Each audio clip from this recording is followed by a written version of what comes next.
Screen share कर दूँ।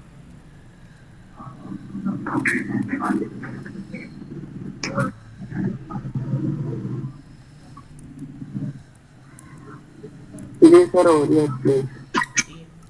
तो कल हमने देखा था कि जावास्क्रिप्ट के अंदर क्या क्या होती है। पहले सबसे पहले सीखना था कि जावास्क्रिप्ट होती क्या है, जावास्क्रिप्ट यूज़ किस लिए होती क्या है, किस लिए यूज़ होती है, उसके अंदर क्या क्या चीज़ें होती हैं, क्या क्या चीज़ों को यूज़ करके हम अपना काम कर सकते हैं। ठीक है। सबसे पहले मैंने बताया था कि जावास्क्रिप्ट है क्या। जावास्क्रिप्ट एक हमारे पास स्क्रिप्टिंग लैंग्वेज है जिसको हम प्रोग्रामिंग लैंग्वेज भी कह सकते हैं। प्रोग्रामिंग लैंग्वेज होती क्या है, जैसे हम आपस में किसी से कन्वर्सेशन कर रहे हैं तो हमें उसकी लैंग्वेज पता होनी चाहिए। अगर आप किसी और सिटी में जाते हैं, किसी और कंट्री में जाते हैं, तो हमें उनसे बात करने के लिए उनकी लैंग्वेज पता होनी चाहिए। ठीक है।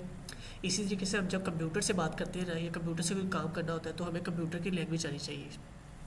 उस लैंग्वेज को हम स्क्रिप्टिंग या प्रोग्रामिंग लैंग्वेज कहते हैं, जो कि कंप्यूटर से बात करने के लिए यूज़ की जाती है। हमारे पास कंप्यूटर की मल्टीपल लैंग्वेजेस एग्जिस्ट करती है, जैसे कि हमारे पास जावास्क्रिप्ट है, हमारे पास पीएचपी है, पाइथन है, जावा, रूबी। इस तरीके से मल्टीपल लैंग्वेजेस हैं जो कि कंप्यूटर से काम करने के लिए यूज़ की जा सकती है। ठीक है। उसमें हम जो सीख रहे हैं वो जावास्क्रिप्ट है। हम जावास्क्रिप्ट के थ्रू कंप्यूटर से कम्युनिकेशन करेंगे, उसको बताएंगे हमने ये काम करना है, तो वो हमें वो उस काम के लिए उस हिसाब से हमें हम कमांड देंगे, वो हमें रिस्पॉन्स देगा उस हिसाब से। ठीक है। तो सबसे पहले कोई भी प्रोग्रामिंग लैंग्वेज करनी होती है, उसमें सबसे पहले देखा जाता है कि डेटा टाइप्स क्या होती है। ठीक है। हमने कल देखा था कि डेटा टाइप्स में क्या होती है। डेटा टाइप्स होती है हमारे पास कि हम जो भी डाटा यूज़ कर रहे हैं, कोई भी चीज़ यूज़ कर रहे हैं, उसकी टाइप क्या है। फॉर एग्जांपल अगर हम कोई नेम लिख रहे हैं तो नेम की टाइप क्या होगी, किसी की एज लिख रहे हैं, किसी का नंबर बता रहे हैं, तो उसका जो है ना टाइप क्या होगी। तो सबसे पहले हम देखेंगे जावास्क्रिप्ट के डाटा टाइप कितनी होती है। जावास्क्रिप्ट में दो टाइप्स की डाटा टाइप होती है। एक हमारे पास होती है प्रिमिटिव, दूसरी होती है नॉन प्रिमिटिव। प्रिमिटिव के अंदर हम बता जो डाटा टाइप्स आती है उसको कहते हैं सिंपल डाटा टाइप्स। एक बार ज़ार हो जाए फिर दोबारा स्टार्ट करते हैं।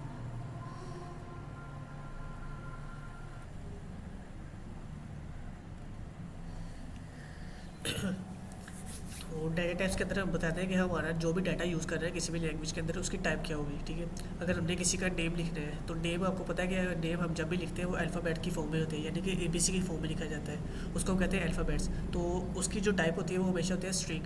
स्ट्रिंग हम कहते हैं कि अल्फ़ाबेट में जितने भी लेटर लिखे होते हैं ना, वो उसको स्ट्रिंग फॉर्मेट कंसिडर करते हैं, यानी कि उसकी डाटा टाइप होगी स्ट्रिंग। इसी तरीके से अगर हमने कोई नंबर लिखना हो, जैसे 1 2 3 4, या किसी की एज बतानी हो, तो उसका जो फॉर्मेट होता है वो नंबर के फॉर्मेट के अंदर होता है। इसी तरीके से हमारे पास एक वो डाटा टाइप होती है बूलियन की। ये मैंने यहाँ पे लिखा भी हुआ है, ये फाइल भी शेयर की हुई है, और मैंने इसका कल लेक्चर जो रिकॉर्ड किया था वो भी ग्रुप में शेयर किया हुआ है। आप उधर से ना डिटेल में देख सकते हैं कि उसमें सारा क्या होता है। मैंने उसमें ये सारा काम जो है ना डिटेल में एक्सप्लेन करवाया किया था कि ये सारा क्या होता है। अभी हम क्या करें, सिर्फ ओवरव्यू ले लेते कि हमने कल क्या किया है, क्योंकि आज हमने कोई नेक्स्ट चीज़ करनी है तो वो हम नेक्स्ट करेंगे, जिसके पुराने का सिर्फ ओवरव्यू दे देते हैं। तो डिटेल में आप जो लेक्चर रिकॉर्ड किया वहाँ से देख सकते हैं। जी ठीक है सर। जो थर्ड हमारे पास डाटा टाइप होती है बूलियन। अब आपने देखा होगा कि अक्सर हमारे पास लैंग्वेज के अंदर ये ना चीज़ें यूज़ होती है कि क्या ये चीज़ ट्रू है या फॉल्स है। तो जहाँ पे ट्रू फॉल्स का केस आ जाएगा ना, उसके जो डाटा टाइप हमने यूज़ करनी है उसको कहते हैं बूलियन टाइप। ठीक है। तो बूलियन उसको कहते हैं। बूलियन के अंदर सिर्फ दो ही ऑप्शन होती है, या कोई भी चीज़ ट्रू हो सकती है या फॉल्स हो सकती है। यानी कि जब भी हम डिसीजन लेते हैं, या तो डिसीजन ठीक हो सकता है या गलत हो सकता है, इसको कहते हैं बूलियन टाइप। यानी कि सिर्फ दो ही ऑप्शन हो सकती है। जैसे हम कोइन अगर फ्लिप करते हैं तो उसके केस में या हेड आ सकता है या टेल आ सकता है, दोनों चीज़ें एट ए टाइम तो नहीं आ सकती। तो ये इसकी बुलेट टाइप है, दोनों में से एक ही हमारे पास ऑप्शन हो सकती है। इसी के से जो थर्ड टाइप होती है हमारे पास, वो होती है नल की। नल का मतलब होता है कि हमने कोई वैल्यू असाइन तो की हुई है लेकिन वो वैल्यू एम्प्टी है, उसको कहते हैं हम नल। और अनडिफाइंड होती है कि हमने ना कोई वैल्यू असाइन की है और ना ही वो एम्प्टी है, यानी कि कुछ भी नहीं है, उसको कहते हैं नथिंग। वो हमारे पास अनडिफाइंड आ जाती है। उसके बाद जो नेक्स्ट टाइप होती है उसको कहते हैं बिग इंट। बिग इंट होती है हमारे पास बड़े इंटीजर्स को स्टोर करने के लिए। जैसे कि हमारे पास अगर हाँ या हमने इस तरह का नंबर लिखा है तो ये तो छोटा नंबर है, तो इसकी टाइप नंबर हो जाती है। लेकिन अगर हम बहुत बड़ा नंबर लिख देते हैं, फॉर एग्जांपल इस तरीके से नंबर लिखते हैं, ये मैं इस तरीके से नंबर लिख देता हूँ, तो नंबर काफ़ी लेंथी नंबर है। तो काफ़ी लेंथी या बड़े नंबर्स को स्टोर करने के लिए हम क्या कहते हैं, बिग इंट को जो है ना डाटा टाइप को यूज़ करते हैं। लेकिन जावास्क्रिप्ट के अंदर हम ना इसको बहुत कम यूज़ करते हैं, क्योंकि हमारी आम लैंग्वेज के अंदर कोई इस तरह का नंबर यूज़ नहीं होते। ये बिग इंट तब यूज़ की जाती है जैसे कि बैंकिंग एप्लीकेशन हो गई, उसमें हमारे पास कैलकुलेशन बहुत बड़ी बड़ी कैलकुलेशन होती है, तो उन बड़ी बड़ी कैलकुलेशन को यूज़ करने के लिए हम बिग इंट को यूज़ करते हैं। वैसे आम जो हमारे वेबसाइट्स होती है उसके अंदर ये यूज़ नहीं की जाती, क्योंकि इतना बड़ा नंबर हमारे पास वेबसाइट्स के अंदर आता ही नहीं है। उसके बाद जो नेक्स्ट टाइप है वो हमारे पास है सिंबल। सिंबल यूज़ होती है कि जैसे कि आपको पता होगा कि हम जैसे जो बनाते हैं टेबल्स बनाएंगे, अगर यूज़र का रिकॉर्ड सेव करना होता है, हर यूज़र का एक यूनिक नंबर होता है, यानी कि उसकी आईडी होती है। जैसे अगर आप स्टूडेंट हो गए तो हर स्टूडेंट का एक रोल नंबर होता है, वो क्या होती है, उस यूज़र की आईडी होती है, वो यूनिक होती है स्टूडेंट की। तो अगर हमने कोई चीज़ यूनिक बनानी हो, हर स्टूडेंट के लिए यूनिक चीज़ बनानी, तो उसके लिए हम सिंगल का कीवर्ड यूज़ करते हैं, ठीक है। तो ये सारी थी प्रिमिटिव डाटा टाइप्स। उसके बाद आते हैं नॉन प्रिमिटिव डाटा। अब प्रिमिटिव और नॉन प्रिमिटिव में फ़र्क क्या होता है? जो प्रिमिटिव डाटा टाइप्स होती है वो सिर्फ सिंगल नंबर्स को स्टोर करवाने के लिए या सिंगल चीज़ों को स्टोर करवाने के लिए यूज़ किया। फॉर एग्जाम्पल अगर हम नेम स्टोर करें तो हमने सिंगल नेम स्टोर कराया सिर्फ, ठीक है। सिंगल नेम्स को स्टोर करवाने के लिए हमने क्या किया, स्ट्रिंग का यूज़ किया। इसे अगर नंबर को स्टोर करें हमने सिंगल चीज़ को स्टोर कराया। इन सारी चीज़ों को, ये प्रिमिटिव डाटा टाइप जितनी भी है ये सिंगल चीज़ों को स्टोर करवाने के लिए यूज़ की जाती है। जबकि नॉन प्रिमिटिव डाटा टाइप्स होती है ये मल्टीपल चीज़ों को स्टोर करवाने के लिए यूज़ की जाती है। यानी कि हम एक ही चीज़ जो है ना, असल में ये होता क्या है, जब हम डाटा टाइप्स बनाते हैं और इसके अंदर बाद आता है वेरिएबल्स की फील्ड। ये वेरिएबल आएगा ना, मैं अभी इसको एक्सप्लेन करूँगा। तो ये क्या करेगा, डाटाबेस के जो हमारी मेमोरी होती है ना, मेमोरी के अंदर ब्लॉक्स बनते हैं। यानी कि हमारी जो भी हम कोडिंग करेंगे ना, किसी भी लैंग्वेज के अंदर कोड करते हैं तो हमारी मेमोरी के अंदर जाकर सेव होता है, मेमोरी हमारी उसके अंदर बॉक्स बनना स्टार्ट हो जाते हैं। तो वो बॉक्स के अंदर जाकर सारा डाटा स्टोर होता है। तो प्रिमिटिव के केस में क्या होता है कि एक बॉक्स के अंदर सिर्फ एक ही चीज़ स्टोर हो सकती है, यानी कि हमारी मेमोरी ज़्यादा यूज़ होगी। लेकिन नॉन प्रिमिटिव के केस में हम क्या कहते हैं, एक ही बॉक्स के अंदर मल्टीपल चीज़ों को स्टोर करवा सकते हैं, इसलिए ये non primitive data type use होती है। इसमें हमारे पास जो फर्स्ट है वो अरे है, फिर सेकंड ऑब्जेक्ट है और थर्ड है फंक्शंस। ये मल्टीपल चीज़ों को स्टोर करने के तीनों यूज़ की जाती है। ये जो तीनों टॉपिक है ना, ये पूरा एक एक सेपरेट टॉपिक है। ये अरे वाला, ऑब्जेक्ट वाला, फंक्शन, ये तीनों सेपरेट टॉपिक है। तो हम ना फर्दर जब लेक्चर्स करेंगे ना आगे, उसमें हर लेक्चर को डिटेल में एक्सप्लेन करेंगे, क्योंकि ये पूरा एक टॉपिक बन जाता है। ये तो सिंपल हमारे पास सिर्फ एक लाइन थी, लेकिन ये हमारे पास पूरा एक टॉपिक है। इसमें इसके अंदर मल्टीपल फंक्शन चीज़ें आ जाती हैं, सारों को हम जब इसका लेक्चर होगा तो उसमें सीखेंगे, ठीक है। उसके बाद सेकंड चीज़ हमारे पास थी वेरिएबल्स। अब वेरिएबल्स क्या होती हैं?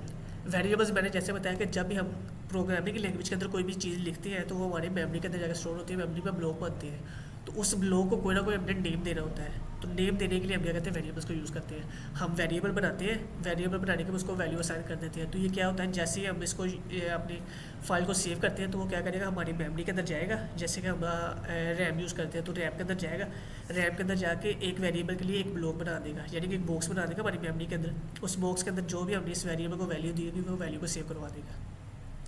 इस तरीके से जितने हम वेरिएबल्स बनाते हैं उतने हमारे पास बॉक्स बनते जाएंगे मेमोरी के अंदर, और मेमोरी के अंदर उतना डाटा स्टोर होता जाएगा। तो वेरिएबल इस काम के लिए यूज़ किए जाते हैं। तो यहाँ पे हमने सारे क्या किया था, जितने भी ऊपर ये डाटा टाइप्स देखी है ना, ये नॉन प्रिमिटिव की, हर डाटा टाइप के लिए एक एक क्या किया था, एक एक हमने वेरिएबल बनाया था। तो सबसे पहले हमने क्या किया था, फर्स्ट नेम का वेरिएबल बनाया था, उसके अंदर स्ट्रिंग टाइप्स जो है ना वो स्टोर कर दी थी। उसके बाद लास्ट नेम वाला एक वेरिएबल बनाया था, उसमें हमने क्या किया था, स्ट्रिंग का लास्ट नेम स्टोर कर दिया था। तो मैंने कल एक चीज़ और बताई थी कि हमने जब भी वेरिएबल का नाम रखना है ना, मैं इसको कमेंट करता हूँ। तो अभी ये ग्रीन फॉर्मेट मैंने, ग्रीन का मतलब ये सारा कमेंट किया हुआ है। जब कोड को आप कमेंट कर देते हैं ना, इसका मतलब कोड लिखा तो हुआ है आपकी फाइल के अंदर, लेकिन ये काम कुछ नहीं करेगा। यानी कि ये जब इसको आप फाइल को चलाएंगे तो काम कुछ भी नहीं करेगा, कुछ भी शो नहीं होगा। तो उसको कमेंट करना कहते हैं। हर लैंग्वेज के अंदर हमको चीज़ों को कमेंट कर सकते हैं। कमेंट करने को उसका कलर ग्रीन हो जाता है, यानी कि इसका मतलब फाइल में कोड तो एग्जिस्ट करता है, लेकिन कोड में चेंजेस कोई नहीं होगी। तो मैंने जैसे इसको कमेंट को हटाया तो मेरा जो है ना, जो वेरिएबल है उसका कलर चेंज हो गया। यानी कि अभी ये फाइल, अभी ये वाली लाइन हमारे पास, अगर इस फाइल को चलाएंगे तो ये लाइन हमारे पास काम करेगी, क्योंकि अनकमेंट कर दिया हमने इसको, ठीक है। वेरिएबल बनाने के लिए हम सबसे पहले क्या कहते हैं, कीवर्ड यूज़ करते हैं। हमारे पास ना 3 टाइप्स के कीवर्ड होते हैं वेरिएबल को बनाने के लिए। एक हमारे पास होता है वेर, VAR, इसको कहते हैं वेरिएबल, शॉर्ट फॉर्म में इसको वेर कहते हैं। उसके बाद होती है लेट, और उसके बाद होती है कॉन्स्ट। पहले क्या होते थे, जब भी हम वेरिएबल बनाते थे ना, हम उसके स्टार्ट में लिखते थे वेर, VAR। जो भी वेरिएबल हमने जावास्क्रिप्ट में बनाया उसके अंदर वेर लिखते थे। जावास्क्रिप्ट में मल्टीपल वर्जन्स हैं। पहले हमारे पास 2015 से पहले जितने वर्जन होते थे ना, उसके अंदर ये वेर यूज़ होता था, ठीक है।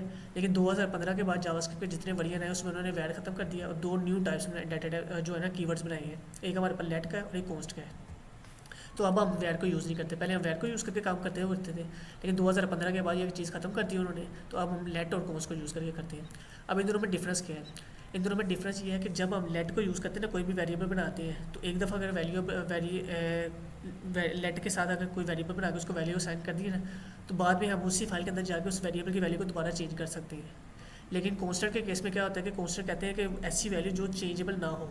वेरिएबल कहते हैं कि जिसकी वैल्यू चेंजेबल हो, और कॉन्स्टेंट कहते हैं जिसकी वैल्यू चेंजेबल ना हो। तो हम क्या कहते हैं, अगर कॉन्स्टेंट से कोई वेरिएबल बना देते हैं उसकी वैल्यू फ्यूचर में हम जाके या किसी उसी फाइल में अंदर दोबारा चेंज नहीं कर सकते। तो अगर हमने कोई ऐसा वेरिएबल बनाना जिसकी वैल्यू हमने बाद में चेंज करनी हो तो हम उसको ले लिए लेट का कीवर्ड यूज़ करेंगे। लेकिन अगर कोई ऐसा वेरिएबल बनाना हो जिसकी वैल्यू हमने चेंज ना करनी हो तो उसके लिए हम कॉन्स्ट का वाला जो है कीवर्ड उसके स्टार्ट में यूज़ करके वेरिएबल बनाएंगे। तो अभी हमने सारे वेरिएबल ऐसे बनाए थे जिनकी वैल्यू हमने चेंज करनी थी, तो हमने क्या किया था उन सारों के स्टार्ट में लेटर लिखा, फिर वेरिएबल का नाम लिखा। अब वेरिएबल का नाम लिखने के लिए आपने एक चीज़ याद रखनी है, हमने कैमल केस यूज़ करना है। कैमल केस क्या होता है कि हमारे पास कैमल जो आपका देखा है उसकी सरफेस ऐसी होती है, प्लेन सरफेस होती है, उसके बाद इस तरीके से उसका जो है ना राउंडेड एक जिसम का एक हिस्सा होता है, उसके बाद फिर ये ऐसे इस तरीके से होता है, यानी कि इसको कहते हैं कैमल केस।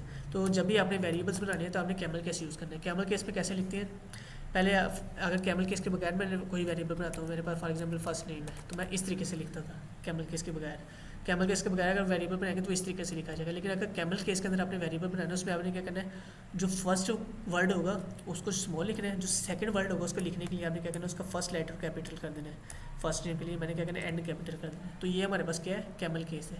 तो आपने कोशिश करनी है जितने भी वेरिएबल्स बनाने हैं इसको कैमल केस के अंदर बनाना है। फॉर एग्जाम्पल अगर इसके अंदर मैं थर्ड वर्ड भी लिखता हूँ, ऑफ लिखना है मैंने, ओ एफ, तो उसका मैंने ओ बराबर कर देना है, ठीक है। अगर मैं आगे इसके आगे यूज़र लिखना है तो मैं उसका यू बड़ा कर दूँगा, उसके आगे ये लिख दूँ। तो ये हमारे पास होता है कैमल केस। आपने वेरिएबल का नाम जब भी लिखना है तो कैमल केस के अंदर रखना है। ये एक स्टैंडर्ड है और बेस्ट अप्रोच है जावास्क्रिप्ट में कोड करने की, ठीक है। तो ये पूरी लाइन को हम कहते हैं स्टेटमेंट। तो स्टेटमेंट बनाने के लिए हम क्या कहते हैं, जब वेरिएबल की स्टेटमेंट बनाते हैं तो हम सबसे पहले कीवर्ड लिखते हैं, कीवर्ड के बाद हम वेरिएबल का नेम लिखते हैं, उसके बाद इक्वल लगाते हैं और इक्वल लगाने के बाद इसके वो वैल्यू असाइन कर देते हैं। अब ये करेगा क्या, ये कि इक्वल क्या करेगा, ये वाली वैल्यू को उठा के इस वेरिएबल के अंदर स्टोर कर देगा। जब हम इस फाइल को कंपाइल करेंगे या इसको रन करेंगे तो ये क्या करेगा, हमारे पास हमारी मेमोरी के अंदर जाएगा। मेमोरी में जाने के बाद फर्स्ट नेम से एक बॉक्स बनाएगा इसके अंदर, यानी हमने अपने वेरिएबल का नेम लिखा है फर्स्ट नेम, तो फर्स्ट नेम से एक ब्लॉक बनाएगा तो उसके अंदर वैल्यू फर्स्ट नेम से वेरिएबल बनाने के बाद उसके अंदर जो वैल्यू स्टोर करेगा वो होगी अली अली, यानी कि ये हमने इसको वैल्यू दी है। जी अस्सलाम वालेकुम सर। वालेकुम सलाम जी। कल वाले जी लेक्चर क्लास स्टार्ट हो गई है सर? जी हो गई है। ये अभी कल वाले थोड़ा एक्सप्लेन कर रहा हूँ मैं, अभी नेक्स्ट वाला करते हैं। Right sir. तो इससे क्या होगा कि हमारी मेमोरी के अंदर एक बॉक्स क्रिएट होगा और जो हमने वेरिएबल का नेम रखा होगा वही नेम हमारा उस बॉक्स को असाइन हो जाएगा और उसके अंदर जो हमने वैल्यू रखी होगी वो वैल्यू असाइन हो जाएगी, ठीक है।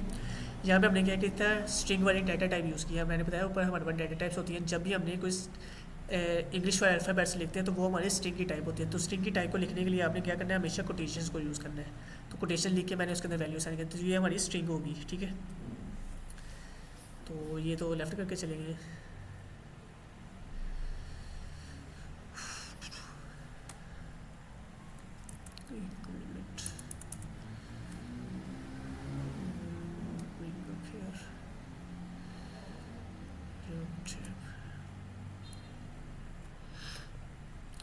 तो प्रैक्टिस की थी आपने जो चीज़ें हमने कल करवाई हैं। Hello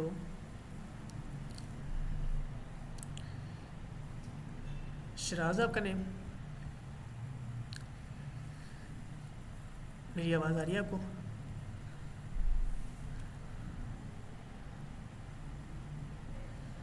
What's going on here?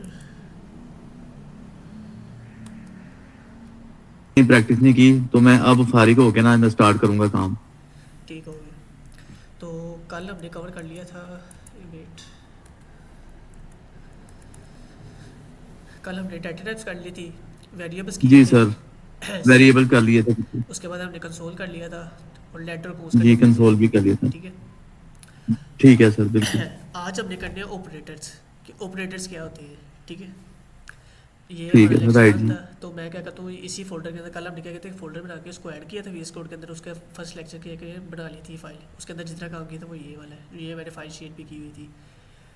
तो जी बिल्कुल सर। आज हम क्या करें, इसी फोल्डर के अंदर न्यू फाइल बना लेंगे। न्यू पे क्लिक किया मैंने, इस बटन पे क्लिक किया तो इसने क्या किया, न्यू फाइल बना दिया। अब न्यू फाइल को नेम देना पड़ेगा। मैं देखते तो lecture2.js, जैसे एंटर प्रेस करूँगा मेरे पास एक न्यू जावास्क्रिप्ट की फाइल क्रिएट हो जाएगी, ठीक है। अब हमने क्या किया था, HTML की एक फ़ाइल बनाई थी और जावास्क्रिप्ट को लिंक किया था इसके अंदर, ताकि हम इसको जो है ना क्रोम के ब्राउज़र के ऊपर देख सकें। तो फर्स्ट लेक्चर के लिए फर्स्ट लिंक लिया था। अब हम सेकंड लेक्चर बनाया, अब हम सेकंड लेक्चर के अंदर जो काम करना चाह रहे हैं हम उसको ब्राउज़र में देखना चाह रहे हैं। तो आपने न्यू फाइल बनाने के बाद HTML के अंदर आके यहाँ पे जो लिंक है ना चेंज कर देना है, लेक्चर 2 कर देंगे यहाँ पे हमारे पास। जैसे करेंगे ये लेक्चर 2 आ जाएगा .js, इसको सेव किया तो हमारे पास ये फाइल सेव होगी। अब हमारा इतना काम खत्म हो गया। जब भी हमने कोई न्यू लेक्चर की फाइल बनानी है ना, हमने फाइल को बनाने के बाद हमेशा HTML के साथ उसको लिंक करना है, अदरवाइज़ वो फाइल हमें उसका जो भी कोड होगा हम ब्राउज़र के ऊपर जाकर नहीं देख सकते। तो इसलिए हमने क्या करना है, जब भी फाइल न्यू बनानी है हमने उस फाइल को लिंक करना है HTML के साथ। इतना काम करने के बाद HTML वाला काम हमारा ख़त्म हो जाएगा। अब हमारे पास ये न्यू फाइल आ गई, ठीक है।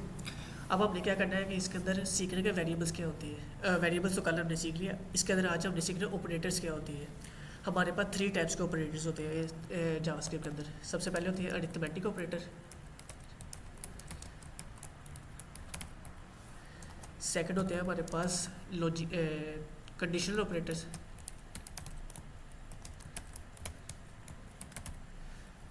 और थर्ड होते हैं हमारे पास लॉजिकल ऑपरेटर्स।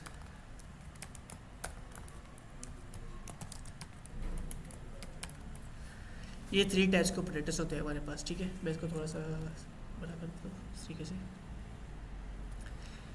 तो अभी हम देखेंगे इन ऑपरेटर्स का मकसद क्या है, ये यूज़ किस लिए किए जाते हैं। नाम तो हमें पता चल गया कि नाम क्या गया, अरिथमेटिक ऑपरेटर नाम हो गया, कंडीशनल ऑपरेटर नाम हो गया, लॉजिकल ऑपरेटर, ये सिर्फ नाम हो गए। अब हम देखेंगे इनके अंदर क्या क्या आ सकते हैं, उनको यूज़ कैसे किया जा सकता है। अरिथमेटिक ऑपरेटर्स होते हैं हमारे अरिथमेटिक एक्शंस परफॉर्म करने के लिए। अब अरिथमेटिक ऑपरेशंस कौन से होते हैं, आपने देखा होगा कि हम अपने मोबाइल के अंदर या कैलकुलेटर्स के अंदर हमारे पास ऑप्शन होती है प्लस, माइनस, डिवीजन और मल्टीप्लाई।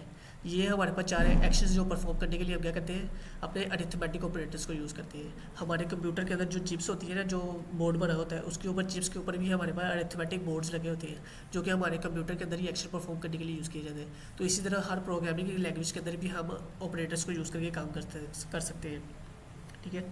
तो अरिथमेटिक ऑपरेटर के अंदर हमारे पास 4 ऑपरेटर आ जाएंगे। सबसे पहले आ जाएगा हमारे पास प्लस वाला ऑपरेटर, उसके बाद हमारे पास आ जाएगा माइनस का ऑपरेटर, और जो डिवीजन का ऑपरेशन होता है ना, डिवीजन हम जो मैथ की लैंग्वेज में डिवीजन दूसरे तरीके से लिखते हैं, लेकिन जो कीबोर्ड के ऊपर क्योंकि वो डिवीजन वाला साइन नहीं होता, तो उसके लिए उन्होंने न्यू साइन बनाया जिसको हम कहते हैं स्लैश। हम ये वाला साइन यूज़ करते हैं एज अ डिवीजन के लिए, ठीक है। इसी तरीके से मल्टीप्लिकेशन के लिए हमारे पास जो क्रॉस का आइकन तो नहीं होता, तो क्रॉस की जगह हम यूज़ करते हैं स्टार का आइकन। ये हमारे पास होता है, शिफ्ट 8 प्रेस करेंगे ना तो इसके ऊपर ये वाला आइकन आते रहते हैं, इसको कहते हैं स्टैटिक। तो ये हमारे पास होते हैं। प्लस हमारे पास यूज़ होगा किसी एडिशंस के लिए, जिसको कहते हैं हम एडिशन एक्शन परफॉर्म करना या सम करना, ठीक है। माइनस वाला एक्शन हमारे पास यूज़ होता है सब्ट्रैक्शन के लिए, यानी किसी चीज़ को सब्ट्रैक्ट करने के लिए। स्लैश वाला एक्शन होता है हमारे पास डिवीजन के लिए, और इसी तरीके से स्टार वाला आइकन हमारे पास यूज़ होगा मल्टीप्लिकेशन के लिए, एक चीज़ को दूसरी चीज़ से मल्टीप्लाई करने के लिए। अब हम इनको देखते हैं कि इनको यूज़ कैसे किया जा सकता है, ठीक है। स्टार अब कल हमने देखा था कि वेरिएबल्स क्या होते हैं, हमने वेरिएबल्स बनाए थे, वेरिएबल के अंदर टाइप्स बताई थी, डाटा टाइप्स सारी देखी थी, और उसको वेरिएबल को कंसोल करके देखा था कि ये ब्राउज़र में शो कैसे होते हैं। तो आज हम उन्हीं वेरिएबल्स को यूज़ करेंगे और उनके अंदर ये ऑपरेटर्स को यूज़ करेंगे। सबसे पहले मैं एक बना लेता हूँ। लेट का कीवर्ड यूज़ किया मैंने बताया कि लेट वाला कीवर्ड तब यूज़ करते हैं जब हमने किसी की वैल्यू को, हमें पता होगा वैल्यू बाद में चेंज हो सकती है, तो उस वेरिएबल के लिए हम लेट वाला यूज़ करते हैं। लेकिन कोस्ट के तब हम यूज़ करते हैं जब हमें पता होगा अपने वैल्यू को बाद में चेंज नहीं करना, तो वो अभी हम इसके लिए कोस्ट ही यूज़ कर लेते हैं, क्योंकि हमने वेरिएबल्स की वैल्यू को बाद में चेंज तो नहीं करना, तो हम कोस्ट यूज़ कर लेते हैं। कोस्ट, इसको ये शॉर्ट फॉर्म है कोस्ट है, लेकिन इसको जी फुल फॉर्म इसको कहते हैं कोस्टेड। कोस्टेड ऐसी वैल्यू होती है जिसकी वैल्यू को बाद में चेंज नहीं किया जा सकता। अब हम न्यू वेरिएबल बनाएंगे, हम करना चाह रहे हैं एडिशन करना चाह रहे हैं, यानी कि 2 नंबर्स को प्लस करना चाह रहे हैं, तो मैं इसका नाम रख देता हूँ एडिशन। ये मैंने एक वेरिएबल बना दिया, इक्वल लगाया, और मैं क्या कर रहा हूँ 2 नंबर्स को प्लस करना चाह रहा हूँ। मैं लिखता हूँ कि मेरे पास 34 है, 34 है, और मैं इसके एडिशन करना चाह रहा हूँ, तो मैं लगाऊंगा प्लस का सिंबल लगा के और 6 लगा देता हूँ, और यहाँ पे मैं स्टेटमेंट को टर्मिनेट कर देता हूँ। मैंने बताया कि सेमीकोलन हमारे पास किस लिए यूज़ होता है, स्टेटमेंट को टर्मिनेट करने के लिए।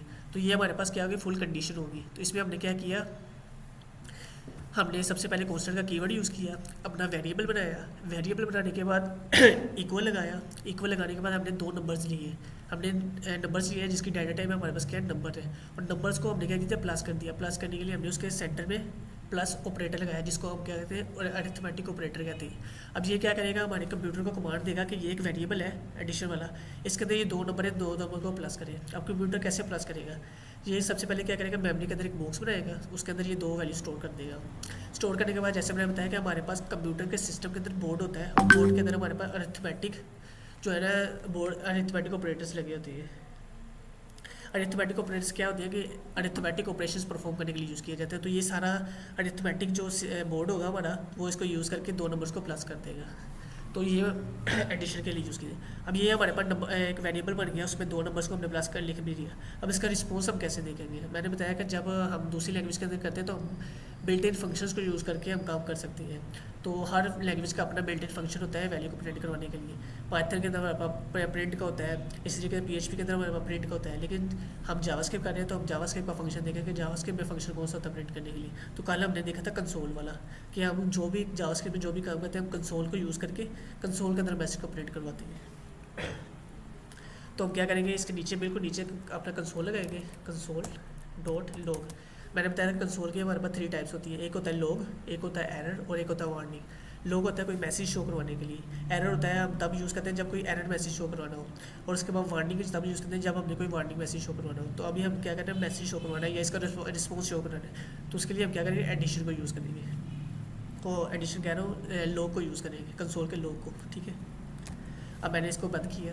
अब मैं चाह रहा हूँ कि मैं वेरिएबल के रिस्पॉन्स को, तो कल हमने क्या देखा था फर्स्ट लेक्चर में कि हम क्या करते थे, डायरेक्ट कंसोल के अंदर मैसेज प्रिंट करवा देते थे। उसके अंदर हमने क्या किया था, उसके बाद टाइप देखने के लिए हमने टाइप लिखी, उसके बाद वेरिएबल का नेम लिखा था।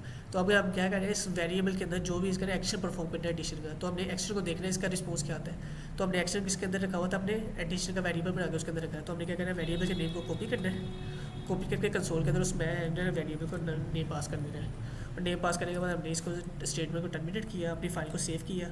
सेव करने के बाद हमने क्या करना है, अपनी HTML वाली फाइल को ओपन करना है ब्राउज़र पे, ताकि हम इसका रिस्पॉन्स देख सकें। तो उसके लिए कल हमने एक चीज़ देखी थी, गो लाइव वाली। तो हम क्या करेंगे, अपनी HTML वाली फाइल पे वापस जाएंगे। हमने कल एक एक्सटेंशन इंस्टॉल की थी लाइव सर्वर की। तो हम लाइव सर्वर के लिए क्या कहते हैं, यहाँ पे एक बटन आता है गो लाइव का, हमने गो लाइव पे क्लिक करना है।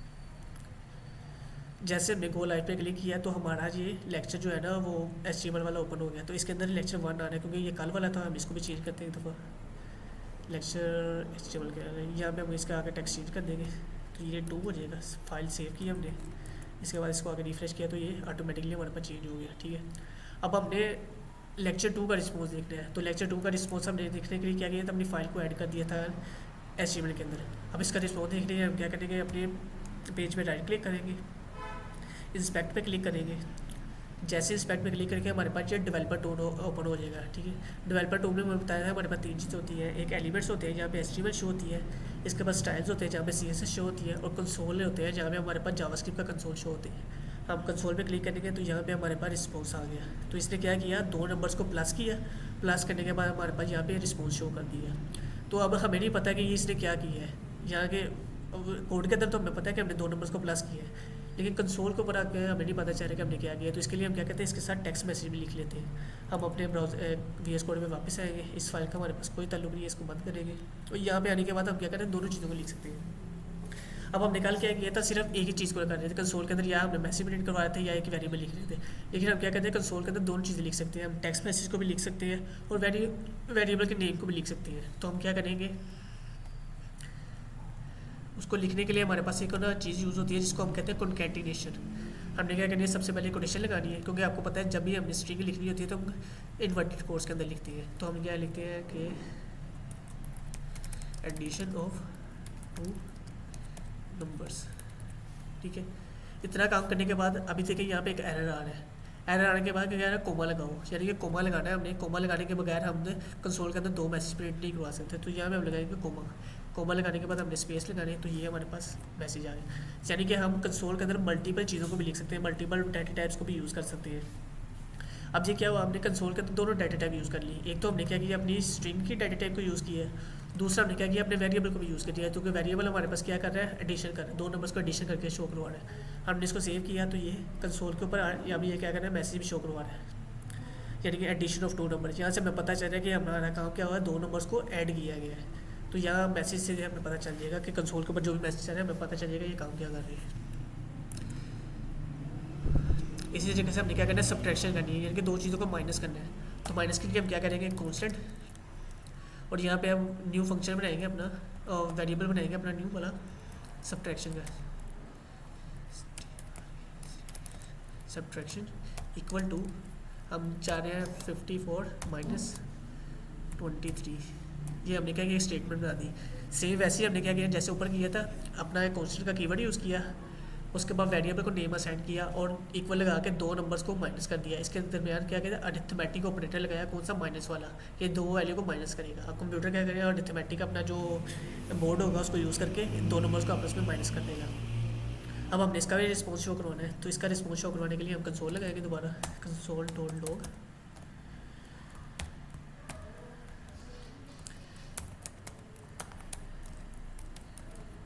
Subtraction of two numbers. अब हमने क्या करें, इसके बाद कोमा लगाएंगे, कोमा लगाने के बाद यहाँ पे हम अपना लिखेंगे वेरिएबल का नेम सब्ट्रैक्शन। मैंने लिखा, इसको मैंने क्या किया, एंड किया, अपनी फ़ाइल को सेव किया, क्योंकि कल हमने देखा था यहाँ से हम फाइल पे क्लिक करके ऑटो सेव लगा सकते हैं। ऑटो सेव पे क्लिक करेंगे, फाइल ऑटोमेटिकली हमारी क्या करेगी, सेव हो जाएगी, हमें बार बार सेव करने की जरूरत नहीं पड़ेगी। मैंने ऑटो सेव पे लगाया हुआ था। मैं एक में काम करता हूँ, इसको भी हम यहाँ पे ऐसे कर लेते, स्पेस ऐड कर लेते। मैं ब्राउज़र पे आऊँगा तो यहाँ पे इसने क्या किया, सब्ट्रैक्शन ऑफ टू नंबर, और दो नंबर्स को माइनस कर दिया। यहाँ पे क्या किया, तो दो नंबर्स को प्लस किया था, यहाँ पे उसने दो नंबर्स को माइनस कर दिया। हमने तो सिर्फ कमांड दी, तो कंप्यूटर को हमने कमांड दिया, तो कंप्यूटर क्या कर रहा है, ऑटोमेटिकली इस चीज़ को रीड कर रहा है कि ये इसने प्लस का ऑपरेटर यूज़ किया है या माइनस का ऑपरेटर यूज़ किया है। यूज़ करके अपना जो मैंने बताया कि अरिथमेटिक इसका बोर्ड होता है, बोर्ड के अंदर अरिथमेटिक जो है ना चीज़ें लगी होती है, जिसको अरिथमेटिक बोर्ड कहते हैं, वो चीज़ों को यूज़ करके ऑटोमेटिकली इसको प्लस माइनस करता जाएगा। अब मैंने क्या किया है, एडिशन जो है ना डिवीजन करनी है, मैं एक न्यू वेरिएबल बनाऊंगा, constant division equal to 75 divide by 5। अब ये मैंने एक स्टेटमेंट लगा ली, मैं क्या कर रहा हूँ, दो नंबर्स को डिवाइड करना चाह रहा हूँ, तो मैं क्या करूँगा, अब इसको कंसोल करना है, कंसोल डॉट लॉग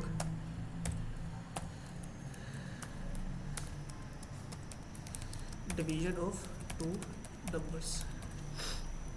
अगर कोमा लगाया, कोमा लगाने के बाद उस वेरिएबल का नेम लिखेंगे जिसको हम प्रिंट करवाना चाह रहे हैं, डिवीजन लिखा, स्टेटमेंट को क्लोज किया, फाइल सेव हो गई है हमारे पास।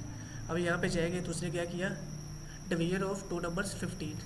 अब हम यहाँ पे भी देख लेते हैं, कैलकुलेटर ओपन करके, क्या ये इसका रिस्पॉन्स वाकई यही है, तो हम क्या करेंगे, कैलकुलेटर ओपन करते हैं, हम लिखेंगे 75 डिवाइडेड बाय 5, रिस्पॉन्स क्या है 15, यानी कि इसने बिल्कुल एग्जैक्ट वही रिजल्ट दिया जो कि हमारा कैलकुलेटर दिए। यानी कि हमारा इससे हम क्या करते हैं, अब इन चीज़ ऑपरेटर्स को यूज़ करके हम क्या करते हैं, अपना कैलकुलेटर खुद बना सकते हैं। जावास्क्रिप्ट को यूज़ करके हम अपना कैलकुलेटर भी बना सकते हैं सारा।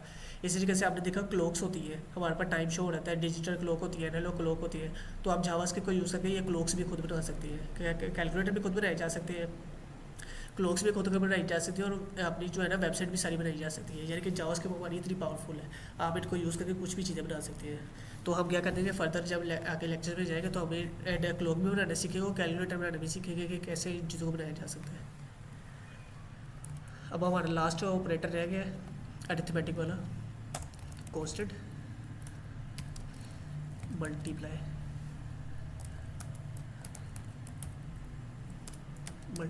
इक्वल टू 25 मल्टीप्लाई में मैंने बताया कि मल्टीप्लाई के लिए हमारे पास एक्स का क्रॉस का सिंबल तो होता नहीं, तो हम स्टडी का सिंबल यूज़ करते हैं। स्टडी क्या कर मल्टीप्लाई के लिए यूज़ किया जाता है 4, ठीक है।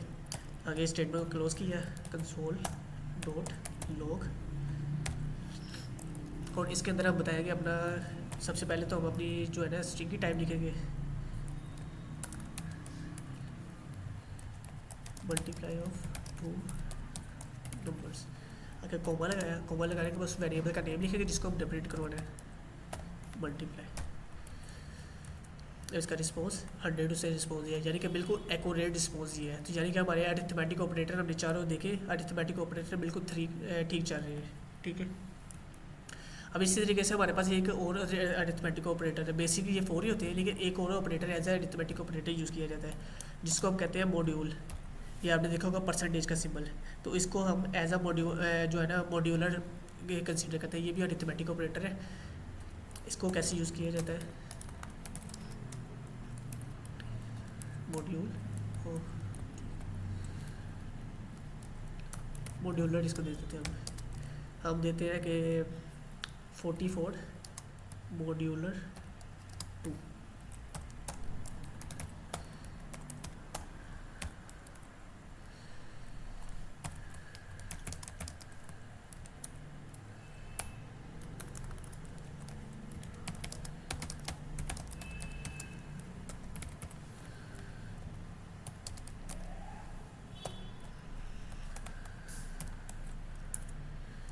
इसने इसका आंसर दिया है 0। अब ये क्या चीज़ है, आपने देखा होगा जब हम डिवीजन करते हैं, डिवाइड करते हैं एक नंबर को दूसरे नंबर से, तो हमारे पास एक तो हमारे पास ऊपर आता है जिसको हम कहते हैं जैसे कि हम 2 नंबर्स को अगर डिवाइड करने की कोशिश करते हैं, जो ऊपर वाली वैल्यू होती है, यानी कि हम अगर 2 को 44 को 2 से डिवाइड करते हैं तो हमारे पास ऊपर वैल्यू कौन सी है कि 22, यानी कि अगर 2 को 22 टाइम मल्टीप्लाई किया जाए तो 44 आंसर आता है। तो यानी कि अगर डिवाइड करेंगे तो 2 को 22 टाइम हम अगर उसके 40 डिवाइड करेंगे तो 44 का आंसर क्या आएगा हमारे पास 0, यानी कि 44 कम्प्लीटली डिवाइड हो जाता है 2 पे, तो हमारे पास रिस्पॉन्स 0 आ जाता है। यहाँ पे अगर हम 3 कर देते हैं, 43 कर देते हैं, तो अब इसका रिस्पॉन्स हमारे पास क्या है 1 आया, यानी कि जब आप 43 को डिवाइड करेंगे 2 से, हमारे पास जो रिमाइंडर बचता है, यानी रिमाइंडर होता है जो हमारे पास एंड पे वैल्यू बच जाती है, उसको हम कहते हैं रिमाइंडर। तो रिमाइंडर वाली वैल्यू को देखने के लिए हम क्या कहते हैं मॉड्यूलर को यूज़ करते हैं, यानी कि जब हम डिवाइड करेंगे, डिवाइड के अंदर हमारे पास लास्ट पे जो वैल्यू आ जाती है उसको रिमाइंडर कहते हैं, और रिमाइंडर वाली वैल्यूज़ को हम देखने के लिए हमारे पास मॉड्यूल यूज़ करते हैं। इस तरीके से आपने देखा होगा हमारे पास अक्सर फंक्शंस होते हैं कि हमने देखना होता है कि हमारे पास जो नंबर आ रहे हैं वो इवन है या ओड है, तो इवन और ओड को नंबर्स को भी फाइंड करने के लिए हम क्या कहते हैं मॉड्यूलर वाला ऑपरेटर यूज़ करते हैं। तो ये भी एज अरिथमेटिक ऑपरेटर ही हमारे पास कंसिडर होता है। ठीक है, अब हमने क्या करना है, इस चीज़ को क्लोज कर देंगे कि ये इतना काम हमारा हो गया। ठीक है, इसको बंद किया हमने। उसके बाद नेक्स्ट आते हैं हमारे पास कंडीशनल ऑपरेटर। अब कंडीशनल ऑपरेटर किस लिए यूज़ किए जाते हैं और इसका मकसद क्या होता है, इसमें कौन कौन से ऑपरेटर आते हैं हम वो देखते हैं। इसके अंदर सबसे पहले जो हमारा जो ऑपरेटर आता है उसको कहते हैं हम ग्रेटर देन का। ग्रेटर देन का साइन, ग्रेटर देन हम देखने के लिए कि 2 नंबर में से कौन सा नंबर ग्रेटर है, तो उसके लिए हम ग्रेटर देन का साइन लगाते हैं। तो ग्रेटर देन हमारे पास ऐसा कंडीशनल ऑपरेटर लगता है। इसके बाद हमारे पास आता है लेस देन का, एक लेस देन का साइन होता है। इसी तरीके से हमारे पास अक्सर आपने देखा होगा कि ग्रेटर देन इक्वल टू आता है हमारे पास, ग्रेटर देन इक्वल टू ये भी हमारे पास एक ऑपरेटर है। इस तरीके से लेस देन इक्वल टू ये भी हमारे पास एक ऑपरेटर है जो कि कंडीशनल ऑपरेटर के अंदर आता है। इसी तरीके से हमारे पास इक्वल, इक्वल मैंने कल बताया था कि सिंबल इक्वल हमारे पास क्या होता है असाइनमेंट ऑपरेटर होता है। इसको हम ऑपरेटर ही कहते हैं, लेकिन ये कंडीशनल ऑपरेटर के अंदर नहीं आता, ये असाइनमेंट ऑपरेटर के अंदर है, जो कि किसी भी वेरिएबल को वैल्यू असाइन करने के लिए यूज़ किया जाता है। तो कंडीशनल ऑपरेटर कौन सा, कंडीशनल ऑपरेटर के अंदर हम सिंगल जो है ना इक्वल यूज़ करते हैं, हम डबल इक्वल यूज़ करते हैं, यानी कि हम इक्वल को 2 टाइम्स लिखते हैं। तो ये भी एक कंडीशनल ऑपरेटर है। मैं आपको जब इसकी एग्जांपल देखेंगे उसमें बताऊंगा कि ये दोनों इसका मकसद क्या है। इस तरीके से हमारे पास एक थर्ड इक्वल भी आता है, यानी कि इक्वल को 3 टाइम लिखते हैं। तो ये भी एक ऑपरेटर है, ये भी यूज़ किया जाता है जावास्क्रिप्ट में बहुत ज़्यादा। तो इसका भी हम यूजेस देखेंगे, इसको यूज़ कैसे करते हैं। इसके बाद हमारे पास एक आता है नोट इक्वल, ये भी हमारे पास एक ऑपरेटर है जो कि नोट की जो इसकी एग्जांपल में अभी थोड़ा नीचे देखते हैं नोट इक्वल की।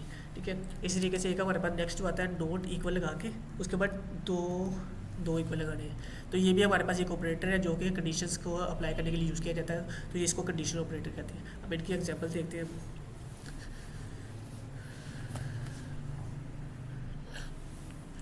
अब हम कंसोल लगाएंगे,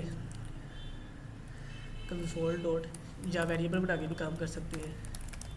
हम देखिए ग्रेटर देन, ये वेरिएबल का नेम लिखा। अब हमने देखना है कि 44 और इक्वल टू, सबसे पहले लेज़र का साइन यूज़ कर लेते हैं। तो 5, क्या 45 हमारे पास 5 से ग्रेटर है या नहीं है, तो ये हमने कंडीशन चेक करनी है। तो इसको कंसोल जब लगाएंगे यहाँ पे हम लिखेंगे कि ग्रेटर देन, ठीक है, कोमा लगाया और इसके आगे हमने क्या करना, अपने वेरिएबल का नेम लिखना है। तो वेरिएबल का नेम हमारे इसका ग्रेटर देन है। तो अब चेक करेंगे इसका रिस्पॉन्स क्या आता है। तो ये हमारे पास दे रहा है फॉल्स, ये ग्रेटर देन, ये हमारे पास है लेस देन का साइन, लेस देन, हाँ जी ये लेस देन का साइन है। क्या हमारे पास 45 छोटा है 5 से, तो इसका आंसर आएगा नो, क्योंकि हमारे पास 45 जो है वो 5 से बड़ा है, छोटा नहीं है। तो इसलिए उसने हमारे पास जब कंसोल में मैसेज प्रिंट किया तो उसने हमें क्या दिया, बूलियन में हमारे पास रिस्पॉन्स दिया है कि ये हमारे पास फॉल्स है, यानी कि 45 जो है वो 5 से छोटा नहीं है, वो 5 से बड़ा है। तो उसने हमारे पास फॉल्स दे दिया। अब हम सेकंड कंडीशन लगा के चेक करते हैं, सेकंड जो ऑपरेटर है उसको यूज़ करते हैं।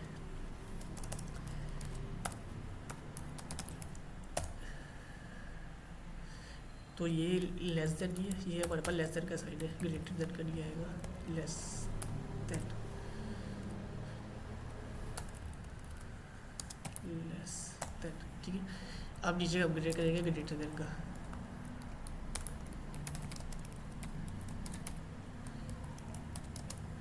क्या 45 ग्रेटर है 5 से, अब हमने ये कंडीशन चेक करनी है कि क्या ये कंडीशन ट्रू या फॉल्स होती है कि नहीं।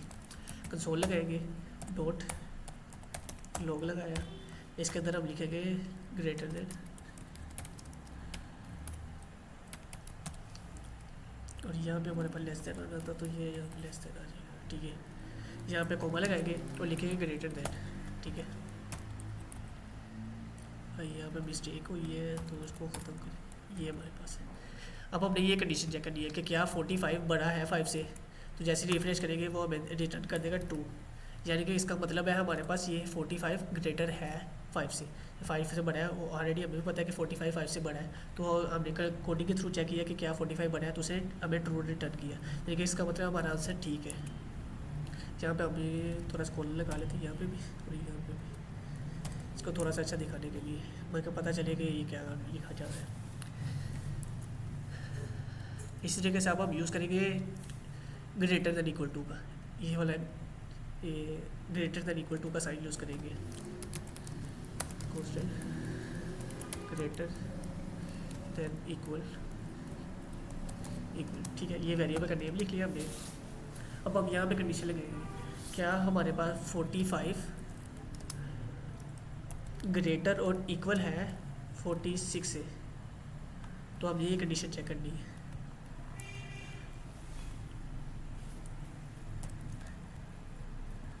और इसको कंसोल कर देंगे, लॉग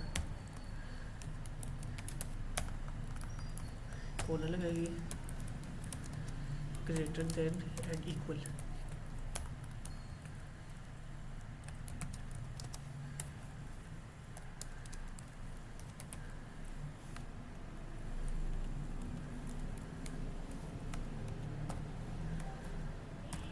अब चेक करें कि क्या ये ट्रू होता है कि नहीं। हमारे पास फॉल्स है, क्योंकि हमें पता है कि 45 जो है ना तो 46 से बड़ा है ना ही 46 से छोटा है। अगर यहाँ पे मैं 44 कर देता हूँ तो इस केस में हमारे पास क्या आएगा, ट्रू आएगा, क्योंकि 45 हमारा 44 से बड़ा है लेकिन इक्वल नहीं है, लेकिन बड़ा तो है तो इसलिए ट्रू रिटर्न कर दिया। यहाँ पे अगर मैं 45 लिख देता हूँ तो इस केस में हमारे पास आंसर ट्रू ही आएगा, क्योंकि 45 से बड़ा तो नहीं है लेकिन 45 के इक्वल तो है, इसलिए उसने ट्रू रिटर्न कर दिया हमें।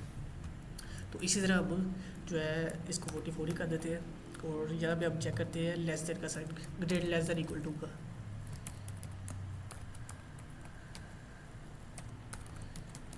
देन इक्वल, क्या हमारे पास 35 ग्रेटर है, ग्रेटर या इक्वल है 40 से। अब इस कंडीशन को चेक करेंगे, console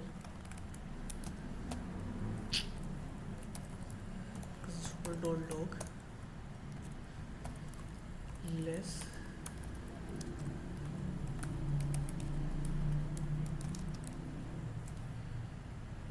and equal,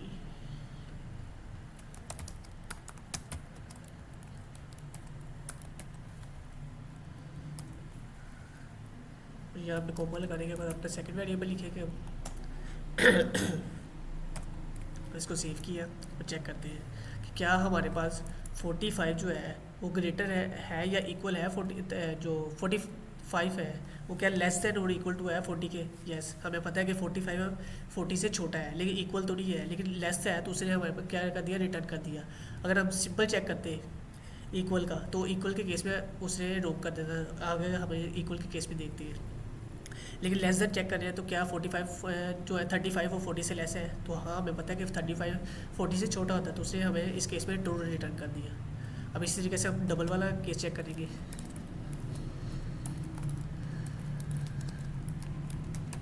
double equal,